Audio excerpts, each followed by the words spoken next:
¿A cuántos les gusta la lluvia? A ver, levante su mano si le gusta la lluvia. ¿A cuántos no le gusta la lluvia? Bueno, es que la lluvia tiene sus características. Cuando éramos, yo creo que amigos, Loles y yo, en ese punto, pero yo estaba en cierto plan de conquista.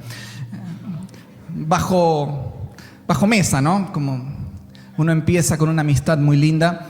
Y recuerdo una vez que habíamos ido con varios otros líderes en la ciudad de Dallas a un restaurante después de un evento que habíamos estado dirigiendo. Cuando terminó la comida, cuando terminó esa confraternidad, nos dimos cuenta que afuera estaba lloviendo. Y en Dallas suele llover y bastante fuerte. Entonces los dos nos miramos y salimos corriendo bajo la lluvia a nuestros vehículos. Y fue una sensación de complicidad muy romántica, muy especial, ¿no? Cuando uno está enamorado, la lluvia se vuelve hasta romántica. Y a veces uno tiene un solo paraguas y si tiene dos, tira uno para que esté más cerca, ¿no? Y poder sentir esa sensación tan especial que trae la lluvia. Pero la lluvia también a veces se convierte en algo que no es tan romántico. Hace poco Loles y yo, los mismos de esa época, tuvimos una situación diferente cuando se nos inundó el basement o el sótano y salimos afuera también con una lluvia terrible y ninguno de los dos tenía cara de romántico, sino una cara de estresados terrible, tratando de encontrar el desagüe por donde se había tapado y no estaba saliendo el agua. Entonces la lluvia puede tener diferentes características. A veces puede regar la tierra, puede hacer de que broten las plantas, pero a veces también puede causar algunos estragos, especialmente en ciudades. La palabra de Dios dice en Génesis 7 que cuando Dios cerró la puerta del arca, Génesis 7:11 dice: aquel día fueron rotas todas las fuentes del grande abismo, y las cataratas de los cielos fueron abiertas. Y hubo lluvia sobre la tierra 40 días y 40 noches. Ahora aquí hay tres elementos interesantes. Primero, dice que fueron rotas las fuentes del abismo. Es decir, de alguna manera se produjo alguna especie de terremoto donde hubo un quebrantamiento de las tierras, una erupción que hizo salir agua subterránea, la cual empezó a inundar la tierra. Algunos expertos hablan de que se produjeron también erupciones volcánicas debido a todo el cataclismo que había, y esas erupciones, ese calor provocó que lo que algunos entienden como esa masa de agua condensada que había encima de la tierra, cayó, se quebró, y la Biblia lo habla como que las cataratas de los cielos fueron abiertas. ¿Saben que el libro de Génesis, en el primer capítulo, habla de que Dios separó las aguas que estaban en la tierra de las aguas que iban a estar encima de los cielos, como si hubiera dos fuentes de aguas? Y los estudiosos hablan de que esa especie de cobertura de agua que rodeaba todo el globo terráqueo producía el efecto vergel que estuvimos hablando el domingo pasado. Ese clima tan constante, tan equilibrado, hacía de que la vida fuera muy variada, se conservara más también. La vegetación, los animales, las especies eran muy extensas, entonces uno encontraba todo tipo de verdores, de animales, de variedad en general alrededor. Ahora, en ese día en que Dios cierra la puerta, que fue el séptimo día de que el arca estuvo abierta, esas cataratas de los cielos hablan de que se rompió esa cobertura de agua, y también la tierra hizo erupcionar agua. Pero aparte de eso, llovió durante 40 días y 40 noches. Y no una llovizna suave de primavera, sino una lluvia muy intensa como jamás se había visto. Recuerden que no había llovido hasta esos días, ni tampoco se volvió a ver hasta los días de hoy. Esa lluvia constante, dice en el verso 19, hizo que las aguas subieron mucho sobre la tierra, y todos los montes altos que había debajo de todos los cielos fueron cubiertos. 15 codos más altos subieron las aguas después de que fueron cubiertos los montes. Es decir, todos los montes de la tierra fueron totalmente inundados. Eso es lo que dice la palabra. Al cabo de que 15 codos por encima de los montes subió el agua. Eso es alrededor de 7 metros de altura. Y el arca de Dios estaba, o el arca de Noé, que Dios había diseñado, estaba flotando por encima de toda esa cobertura de agua. Algunos llegan a pensar que inclusive los continentes fueron alterados, el eje de la tierra también fue enderezado, pero esos son otros estudios para más adelante. El verso 23 dice: así fue destruido todo ser que vivía sobre la faz de la tierra. Ahí habla de toda la tierra. Es decir, de alguna manera está explicando la palabra una vez más de que el diluvio fue global, fue en todo el planeta, no solamente en un sector. Y es curioso que hay algunos descubrimientos arqueológicos que han encontrado fósiles en montañas, fósiles de animales que deberían estar en planicies o en valles, e inclusive han encontrado fósiles de peces arriba de los montes, cosas que ellos no pueden explicar, aunque tratan de poner determinados argumentos. De alguna forma las aguas cubrieron toda la tierra y fue destruido todo ser que vivía sobre la faz de la tierra, desde el hombre hasta la bestia, los reptiles y las aves del cielo, y fueron raídos de la tierra, y quedó solamente, ¿quién? Noé y los que con él estaban en el arca. El primer punto tiene que ver con que Dios es un Dios de justicia y de gracia. Dios es un Dios de amor, pero es un Dios de verdad. Y a veces a nosotros nos cuesta un poquito entender eso. Porque en general o agarramos una línea y decimos: Dios es Dios de justicia, de justicia, de justicia. Y otro dice: no, Dios es de amor, todas florecitas, arcoíris. Pero Dios es las dos cosas, es el balance perfecto del amor y la justicia. Nos cuesta a nosotros entender ese balance porque hemos tenido líderes que a veces no han tenido, ninguna persona en realidad ha tenido un balance correcto de amor y justicia. Quizás cuando éramos niños teníamos alguna maestra que decíamos: ¡ay, qué buena es la maestra! Hasta que un día nos encontró copiando en un examen. Dijimos: ¡qué mala la maestra! Y me descubrió ¿cómo le dicen al machete, acordeón? Ese pedacito de papel, ayuda a memoria, que ninguno de ustedes sabe de qué se trata. Y cuando te vio y te anuló el examen, dijiste: qué mala que es. Me podría haber dado una oportunidad. Eso solamente era un resumen que me ayudó a mí a recordar lo que ya sabía. Y entonces tratamos de pensar que Dios es de la misma manera. Pero Dios es un balance perfecto que en realidad usted y yo no vamos a terminar de comprender aquí en la tierra. Nuestra mente es muy pequeña. Dios es justicia, pero Dios también es gracia. Ahora, Dios no cambió eso, siempre fue así. Dios siempre fue justicia, y no es que el del Antiguo Testamento era Dios, pura justicia, puro látigo, y el del Nuevo Testamento es como otro Dios, ¿no? Que de pronto se levantó un día con buen humor y dijo: ahora todo es gracia. No, Dios siempre tuvo gracia, Dios siempre tuvo amor. Si no, pregúntenle a Lot. Cuando iba a caer la justicia sobre Sodoma y Gomorra, Dios también extendió su gracia sobre Lot y su familia. Cuando vino el diluvio, toda la tierra, todos los animales, todos los hombres fueron destruidos, pero Dios extendió su gracia sobre Noé. ¿Se acuerdan las plagas de Egipto? Vino la justicia de Dios sobre los egipcios. Sin embargo, Dios protegió con su gracia a su pueblo. Dice la palabra de Dios en 2 de Pedro 2, 5: si no perdonó al mundo antiguo, y después dice: sino que guardó a Noé. Fíjense, no perdonó al mundo antiguo, pero guardó a Noé, un predicador de justicia, con otros 7, cuando trajo el diluvio sobre el mundo de los impíos. Verso 9 dice: el Señor entonces sabe rescatar. Miren, ahí hay una palabra clave: sabe. Todos digamos: sabe. Dios sabe. Es decir, Él es perfecto para ejercer justicia y gracia. Es perfecto, Él sabe cómo hacerlo. Tú no le vas a explicar, Dios, en esta persona ten gracia, por favor, pero a este dale, ¿no? El que nos cae medio mal, dale con la justicia, Señor, venga el fuego del cielo, como dijeron los Juan y Jacobo, ¿no? Sobre esa gente que, pero de estos que me caen bien, sí, ellos gracia y demás. No, Dios sabe cómo hacerlo.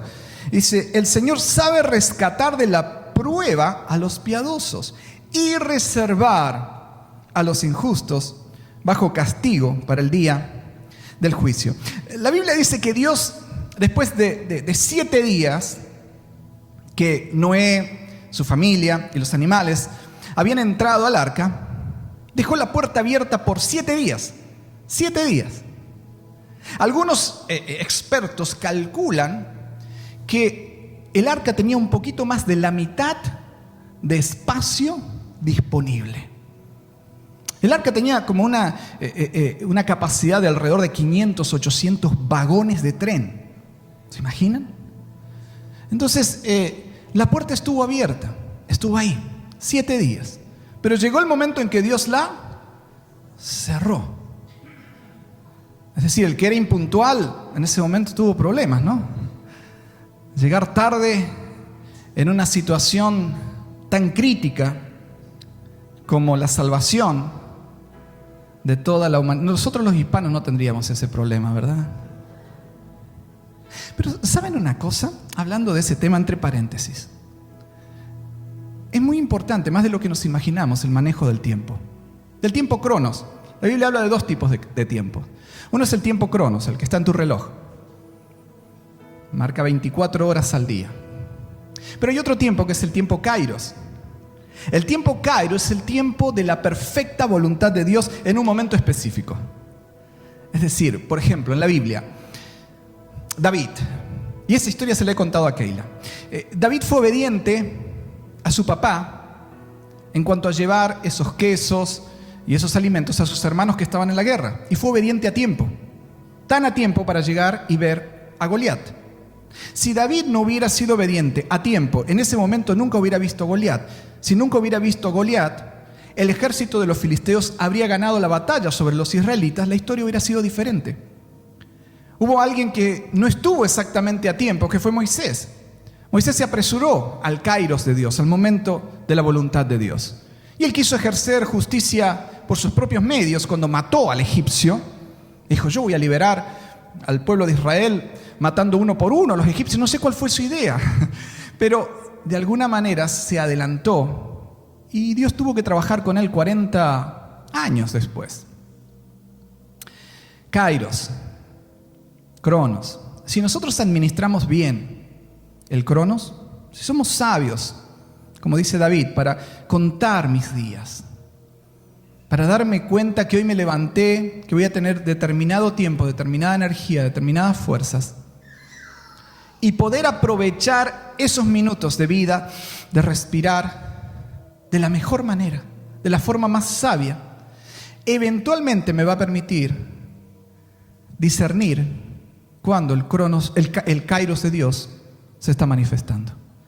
Porque cuando usted respeta lo que Dios le ha dado, que es el cronos, es el tiempo, porque el tiempo es un regalo de Dios. El tiempo que usted tiene de vida es un regalo de Dios. Entonces, cuando usted respeta ese tiempo que Dios le ha dado, lo honra, le pide sabiduría a Dios. ¿Qué hago hoy? ¿Cómo administro mi tiempo? ¿Cuál es el tiempo para ti, Señor? O más bien en exclusividad para ti, porque todo el tiempo es para Dios. Pero ¿cuál es en exclusividad? ¿Cuál es el tiempo para la familia? ¿Cuál es el tiempo para trabajar? ¿Cuál es el tiempo en cada momento? Eventualmente Dios le recompensa revelándole el kairos. Le muestra cuál es el momento preciso en que usted entra por esa puerta que lo lleva hacia la perfecta voluntad de Dios. Tiempo. Quizás la generación que estaba alrededor, la generación de Noé, la gente que vivía alrededor, sintieron que tenían tiempo de sobra. Vivían 900 años, 700 años. Tenemos tiempo. Sintieron que no necesitaban tanto a Dios. Tal vez mañana voy a la iglesia. Tal vez mañana le entrego mi corazón. Tal vez mañana entro al arca. Hoy estoy muy cómodo. Dice la Biblia que comían, que bebían, Eso habla de que estaban muy relajados, que tenían abundancia de comer y beber, no era una preocupación para ellos. Habla de un relajamiento moral, también se casaban, se daban en casamiento, es decir, no tenían respeto por el vínculo de la familia. Había una inmoralidad tremenda. Dice la Biblia también que era comparable a los días de Lot, donde también ellos construían, plantaban. Era una sociedad próspera, se dedicaban al comercio, era una sociedad capitalista, era una sociedad donde era importante el dinero, era importante el propio placer. Si usted ve alguna sociedad similar, abra sus ojos, porque dice Jesús de que va a ser muy similar la sociedad a los días de Noé. Y yo creo que todos nos estamos dando cuenta de que es muy parecido a lo que vivimos en el día de hoy. Ellos sintieron que eran autosuficientes, que no necesitaban tanto de Dios. Se sintieron egoístas. Y eso, en esa sabiduría humana, se volvieron necios. No respetaron el cronos de Dios, no respetaron los tiempos terrenales que Dios usa y por lo tanto no discernieron el tiempo kairos de Dios cuando Él, no Noé, Él mismo cerró la puerta. Usted y yo no sabemos cuándo va a venir Jesús. Jesús dijo el día y la hora no lo saben, pero Él dijo estén preparados. Va a ser como ladrón en la noche, va a haber oscuridad en la tierra. No sabemos el momento preciso, pero sí sabemos que hoy es el día de salvación, que hoy es nuestra oportunidad para ponernos a cuentas con Dios. Sabemos que los días que estamos viviendo son muy similares a esos días de Noé. Sabemos que hay muchas pistas, algunos les llaman señales, señas, que nos dan indicación de que Cristo esté a punto de cerrar la puerta. Hoy en día el arca es el cuerpo de Cristo, es la iglesia, Cristo mismo en sí. Y todavía tenemos tiempo, todavía hay oportunidad. Y usted y yo debemos ser sabios para entrar correctamente en su voluntad. Amén. Segundo, había una misión grande para una misión más grande. El tema del día de hoy tiene que ver con misión imposible. No sé si tenemos ahí el... Y en definitiva, es muy parecido a la misión que usted y yo tenemos el día de hoy. Es una misión muy desafiante. Miren, Hebreos 11:7 nos habla de un héroe. Nos habla de un héroe que no es exactamente Tom Cruise de Misión Imposible. ¿Todos saben de qué hablo? ¿Saben quién es Tom Cruise? Es un actor ya viejito.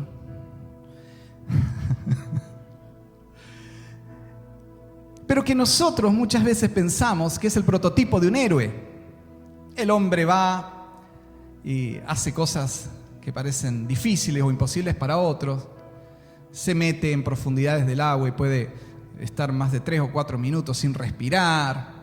Cuando va a cortar uno de los 2 cables de una bomba, siempre acierta, porque si no se acaba la serie, se acaba la película, se acaba todo.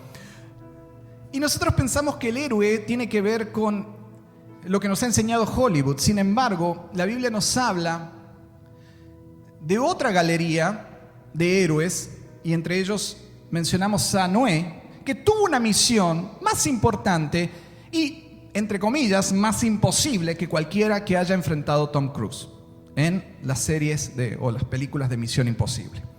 Dice Hebreos 11:7, por la fe. ¿Por qué cosa? Por la fe. Noé recibió una advertencia de Dios sobre algo que aún no se podía comprobar. Hace un par de domingos atrás dijimos que él recibió, que él escuchó. Es decir, el buen uso del cronos, del tiempo que él tenía, le permitió escuchar cuando Dios estaba hablando. Presta atención a eso. Le permitió ser sensible a la voz de Dios. La fe que nosotros podemos tener en nuestro corazón solo viene a través del oír la palabra del Padre, de Dios. Cuando Él habla, produce vida, produce fe, produce un cambio en nosotros. Y Él escuchó, Él recibió esa palabra, aunque Dios le habló de cosas que no tenían sentido en esa época. llover mucho, diluvio, arca, una semejante estructura de madera. Y dice, él respetó la advertencia de Dios. Y ahora me gusta esta parte, es donde nos vamos a centrar un poquito. Dice, y construyó un barco muy grande. ¿Para qué? Es decir, Dios le dio la misión de construir un barco enorme, de usar sus recursos, todos sus recursos, para, en lugar de construirse una linda casa, para construir cosas personales, construir un arca para obedecer a Dios. Pero esa arca tenía la misión de salvar. Y él dice, para salvar a su familia. La Biblia nos habla en 2 de Pedro que Noé fue pregonero, fue predicador de justicia. ¿Sí? Es decir, durante más de 100 años o alrededor de 100 años, Noé estuvo construyendo un arca, pero ¿saben qué también estuvo haciendo? Predicando, principalmente a su familia. Es decir, lo que quería Noé, aunque él podía ser pregonero para toda la humanidad en esa época, era que esos 3 hijos y sus 3 esposas, e incluso su propia esposa, pudieran entrar en el arca que él estaba construyendo. 100 años. 100 años. Como iglesia, como hijos de Dios, el éxito no está tan relacionado muchas veces con los eventos que podamos hacer, con las reuniones que podamos organizar, como con la misión de poder vivir en lo privado, en lo personal, el carácter de Cristo. Lo más importante que nosotros podemos tener es la perseverancia en lo secreto, en lo íntimo.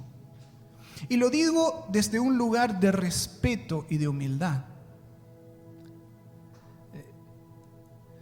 Cada vez estoy aprendiendo más acerca de poder reflexionar sobre mi vida, sobre quién soy en Dios, a través de lo que mi familia dice de mí, de lo que mi esposa y mi hija puedan decir. Porque ellas conocen mis debilidades y mis defectos. Son bastantes. Y es el deseo profundo de mi corazón que un día, cuando se abran estas puertas del cielo y el Señor me lleve a su presencia, pueda escuchar la voz del Padre diciendo: bien, buen siervo fiel, en lo poco has sido fiel, en lo mucho te pondré. En lo privado, en lo secreto, no perfecto, pero has sido fiel. Porque lo que es poco, anónimo, secreto, ante los ojos de los hombres, para Dios es un acto heroico, es un acto de fe, es un acto de grandeza. Por eso siempre, mis hermanos, les animo de nuevo, desde un lugar de respeto y de humildad, a poder pasar tiempo con su familia, tiempo de calidad, a poder vivir y modelar lo mejor posible la vida cristiana, donde nadie más lo ve que los que están alrededor suyo. Porque de alguna manera eso es lo que eventualmente nos puede dar la autoridad de enseñar, de corregir, de animar, de inspirar a los que tenemos alrededor nuestro para que vivan la vida en Cristo. Y sé que es un gran desafío. Por eso puse Misión Imposible entre signos de pregunta. Una misión mucho más difícil que la de Tom Cruise, pero una misión en la que Noé nos puede entender un poquito. La sociedad donde vivía Noé no era una sociedad fácil, llena de filosofías. Los fundamentos de la enseñanza del Creador habían sido tirados abajo. La gente construía sus propios imperios basados en el egoísmo y en los intereses personales. Había corrupción, había violencia, había inmoralidad, había vicios, había adoración a ídolos, a deidades falsas, a demonios literalmente. Había relaciones incluso con ángeles caídos. Era una sociedad terrible para que Dios mismo en la palabra diga que se arrepintió de haber creado al hombre. De paso les digo, la palabra arrepentir ahí significa que le pesó mucho, que le dio mucha tristeza. Porque Dios no es hombre para que mienta, ni hijo de hombre para que se arrepienta. Sino que a él le pesó, le dolió profundamente en el corazón de que esa generación estuviera tan perdida. Y sé que el mundo, el contexto, la sociedad en la que estamos viviendo hoy en día es igual de difícil. Tenemos medios de comunicación, redes sociales, amistades. Tenemos las escuelas que han dado la espalda a los fundamentos de Dios. Las personas que hablan en la televisión mencionan muy poco la Biblia, muy poco los valores cristianos. Y si alguien habla acerca de eso, parece arcaico, fuera de moda, una persona que no es muy intelectual. Y todo eso quiere socavar la generación de nuestros hijos, la generación de nuestra casa, de nuestra familia. Pero la palabra nos da una promesa importante: serás salvo tú y toda tu casa.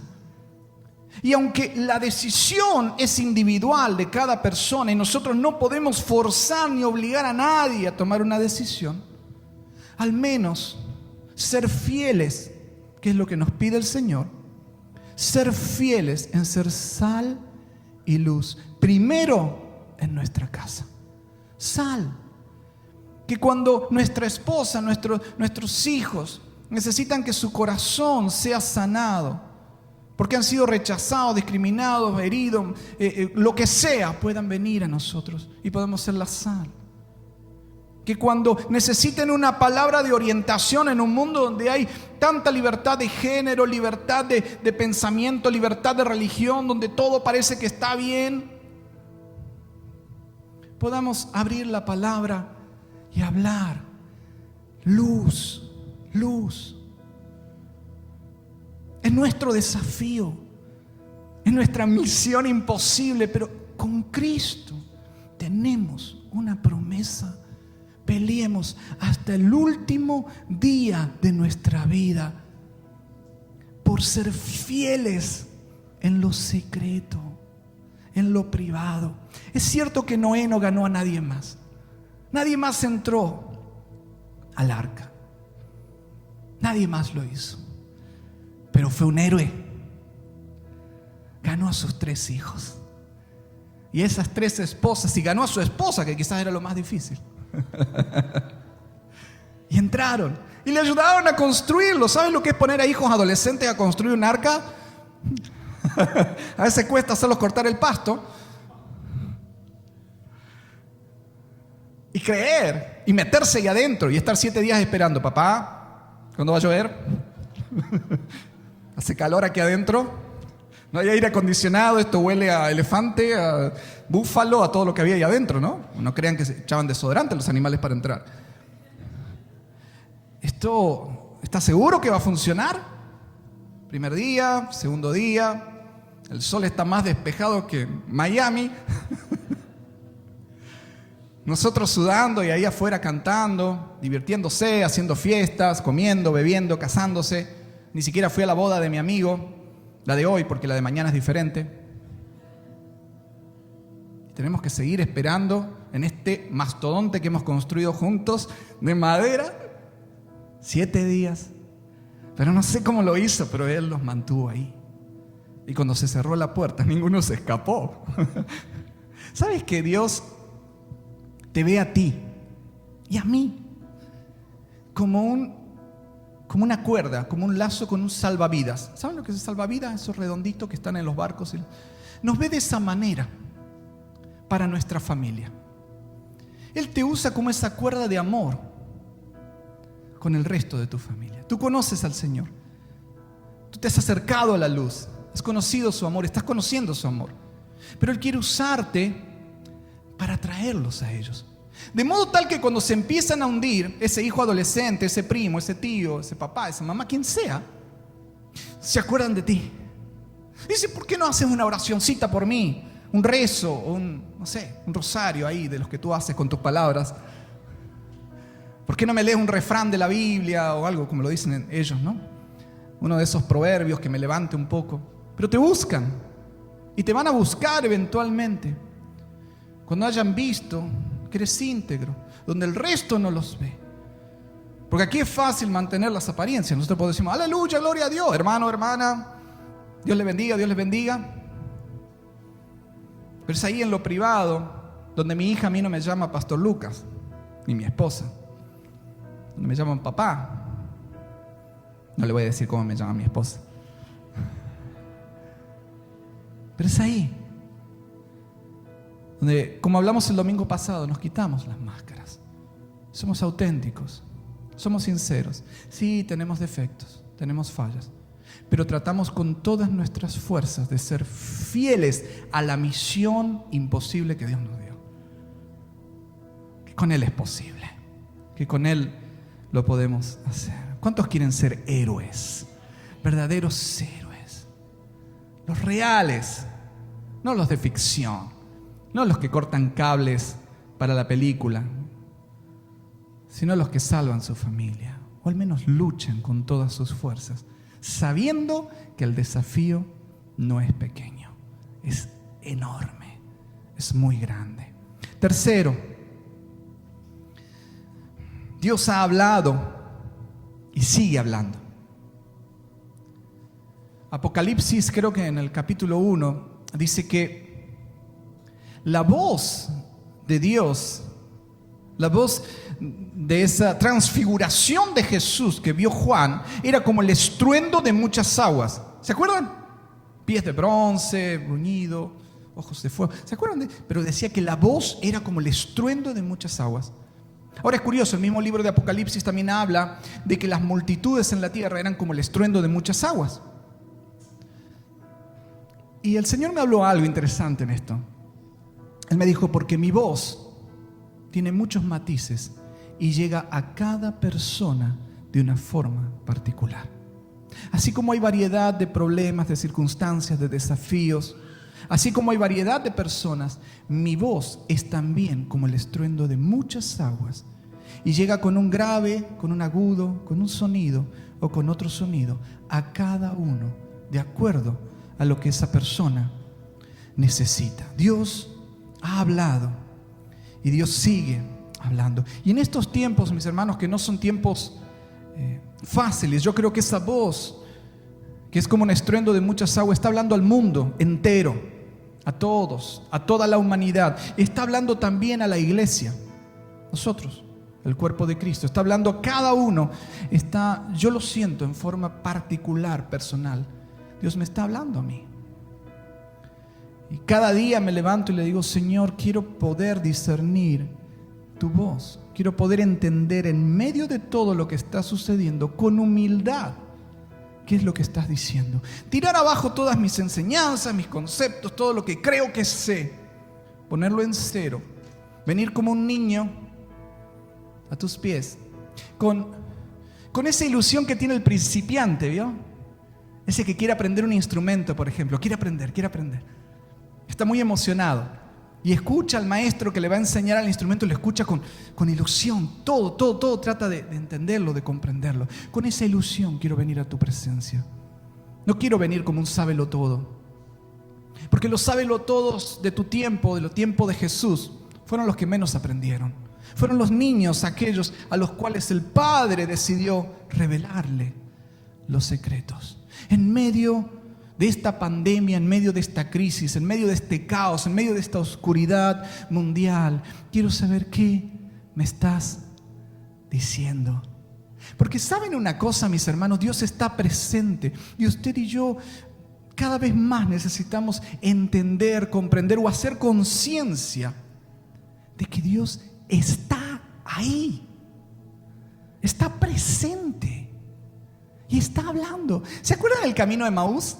Jesús había muerto, había resucitado, 2 de sus discípulos iban caminando y estos 2 iban preocupados, ¿no? Iban por su camino y ay, sí, porque ya viste lo que pasó ahí, que Jesús murió y aquí allá nuestro maestro, el problema que hay político, ahora que si Herodes o Pilatos y qué van a hacer los romanos, qué va a pasar con nosotros, con todas las preocupaciones que uno puede tener en la cabeza, ¿no?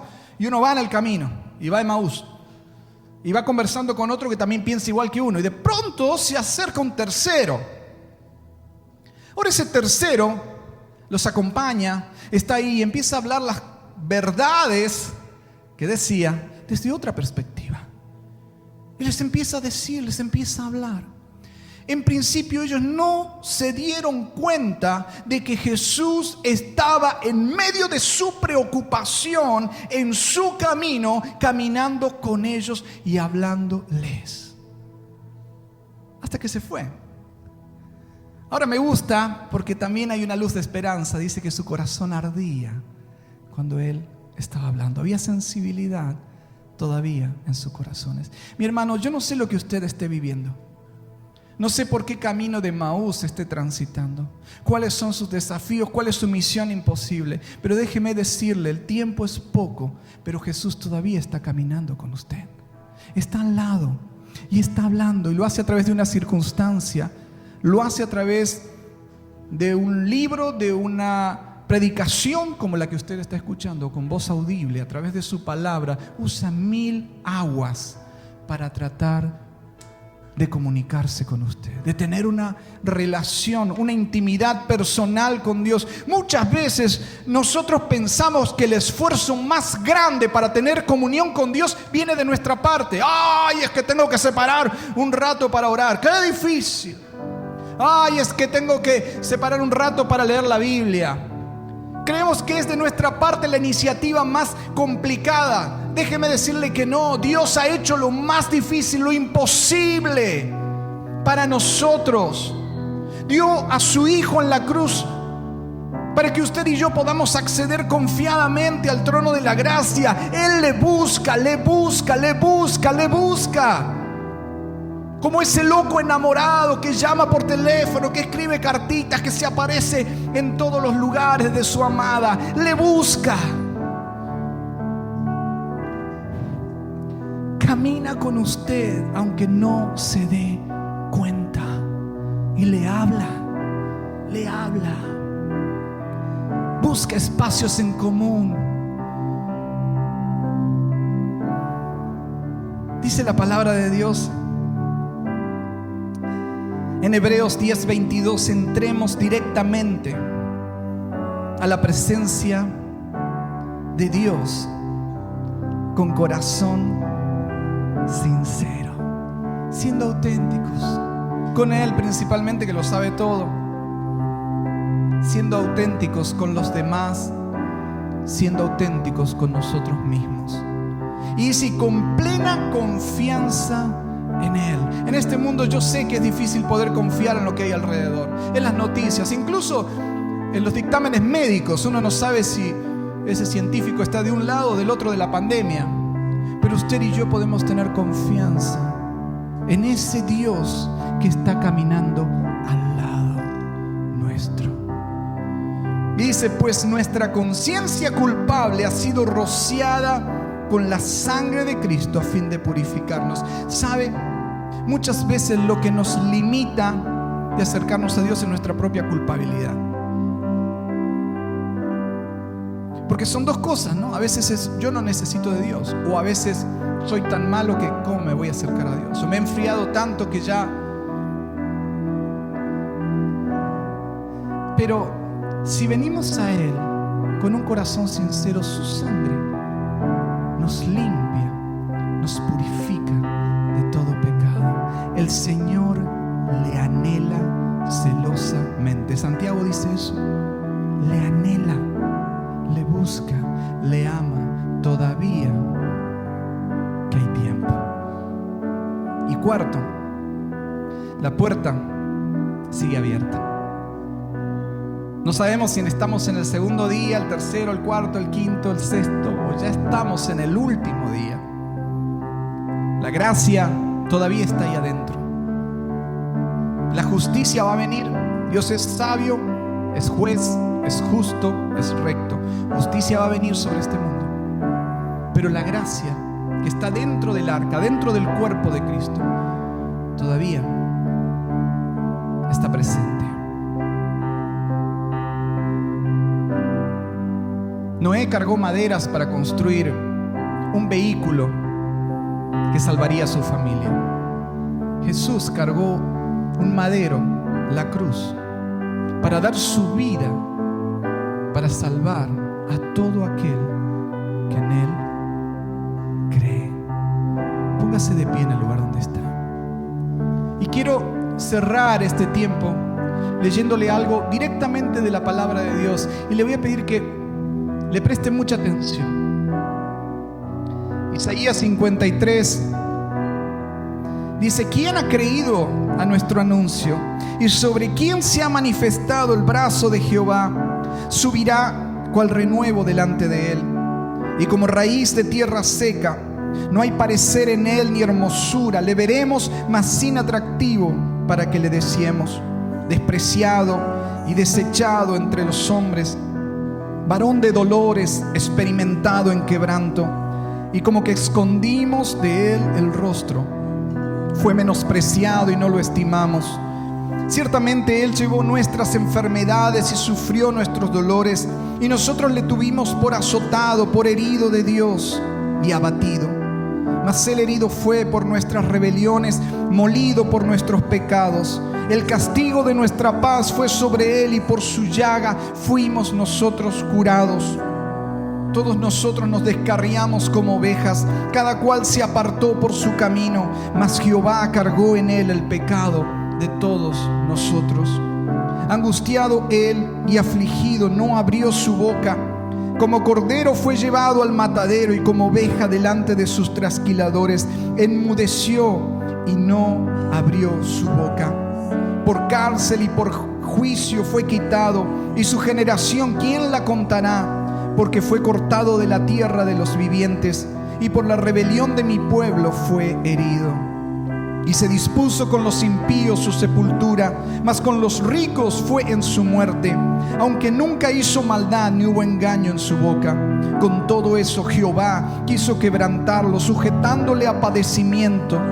Cuando haya puesto su vida en expiación por el pecado, verá linaje, vivirá por largos días, y la voluntad de Jehová será en su mano prosperada.